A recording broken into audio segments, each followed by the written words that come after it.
मानी गई है। ये हिमालय की बेटी को समर्पित है।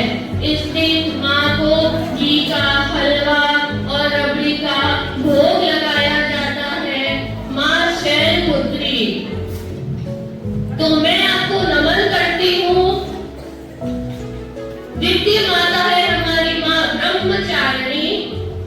ब्रह्मचारिणी माँ तपस्या और धैर्य का प्रतीक है। इन्हें ब्रह्मा द्वारा प्राप्त किया गया था और दूसरे दिन इन्हें पंचामृत और शहद का भोग लगाया जाता है। मैं इन्हें भी नमन करती हूँ। तीसरे दिन की माँ है हमारी माँ चंद्रघटा, जिनके मस्तक पे चंद्रमा विराजमान है। यह शांति और सौम्यता का प्रतीक है। इन्हें हम दूध से बनी मिठाइयाँ और खीर का भोग लगाते हैं। इन्हें मैं नमन करती हूँ। चौथे दिन हम माँ कुष्मांडा की पूजा और आराधना करते हैं। इन्हें हम ब्रह्मांड की रचना और रचयिता मानते हैं। कुष्मांडा माँ को हम मालपुआ का भोग अर्पित करते हैं। इन्हें मैं नमन करती हूँ। पांचवें दिन हम माँ स्कंद माता की पूजा आराधना करते हैं। स्कंद माता भगवान कार्तिकेय की माँ है और इन्हें मैं केले और केले की बर्फी सबसे अधिक प्रिय होती है। इन्हें मैं नमन करती हूँ। छठे दिन की माँ है माँ कात्यायनी। माँ कात्यायनी जो है शक्ति का ब्रह्म स्वरूप है। इन्हें शहद से बनी मिठाई व पंचामृत सबसे प्रिय होता है। इन्हें मैं नमन करती हूँ।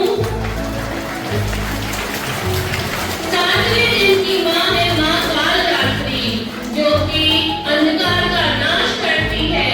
इन्हें गुड़ और चने का भोग प्रिय होता है। इन्हें मैं नमन करती हूँ।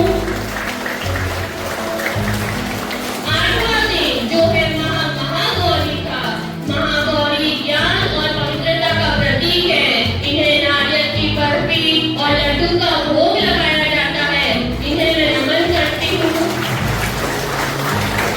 और नौवें दिन माँ सिद्धिदात्री माँ की आराधना से ही हम 9 देवियों की पूजा का समापन करते हैं और इन्हें हलवा, पूरी, गुड़ का भोग लगाया जाता है।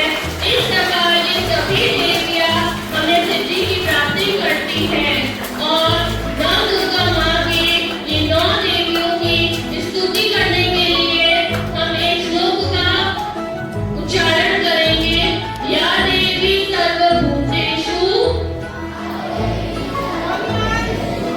शक्तिरूपेण संस्थिता। या देवी सर्वभूतेषु शक्तिरूपेण संस्थिता। या देवी सर्वभूतेषु शक्तिरूपेण संस्थिता। या देवी सर्वभूतेषु शक्तिरूपेण संस्थिता। नमस्तस्ते नमस्तस्ते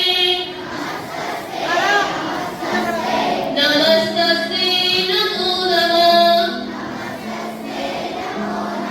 अर्थात जो भी ये सभी देवियां हैं, ये सभी मनुष्य में शक्ति